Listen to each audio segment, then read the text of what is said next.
સરહદી પંથકમાં આગ લાગવાના બનાવો વધી રહ્યા છે. ઉનાળાની કાળઝાળ ગરમીમાં આગના બનાવો વધુ બનતા હોય છે.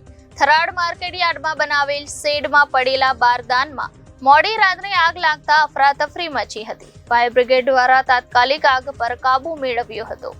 બનાસકાંઠા જિલ્લાના સરહદી પંથકમાં ઉનાળાની સિઝનમાં આગ લાગવાના બનાવો દિન પ્રતિદિન વધી રહ્યા છે. ત્યારે થરાદના અનાજ માર્કેટમાં આવેલ શેડ ગોડાઉનમાં પ્લોટ નંબર 171માં માલિક પટેલ મદનલાલ પીઠાજીના પડેલ બારદાનમાં અચાનક રાતના 10 વાગ્યાની આસપાસ આગ લાગી હતી. આગ લાગતા માર્કેટમાં અફરાતફરી મચી જવા પામી હતી. થરાદ નગરપાલિકા ફાયર વિભાગને કોલ કરતા ફાયરની ટીમ તાત્કાલિક ઘટના સ્થળે પહોંચી પાણીનો મારો ચલાવી આગને કાબૂમાં લીધી હતી. ફાયર ઓફિસર વિરમજી રાઠોડે જણાવ્યું હતું કે રાત્રે 10 વાગે ફાયર વિભાગને કોલ આવતા માર્કેટ યાર્ડ ખાતે તાત્કાલિક પહોંચી આગ પર કાબુ મેળવી લીધો હતો. જોકે આગે વધારે વિકરાળ સ્વરૂપ ધારણ કરે એ પહેલા અમે આગ પર કાબુ મેળવી લીધો હતો.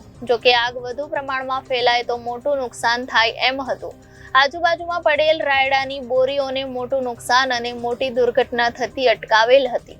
આગની આ ઘટનાને પગલે લોકોના ટોળા ઉમટી પડ્યા હતા. Reporter Thanaji Rajput, Janadesh news, Banaskantha.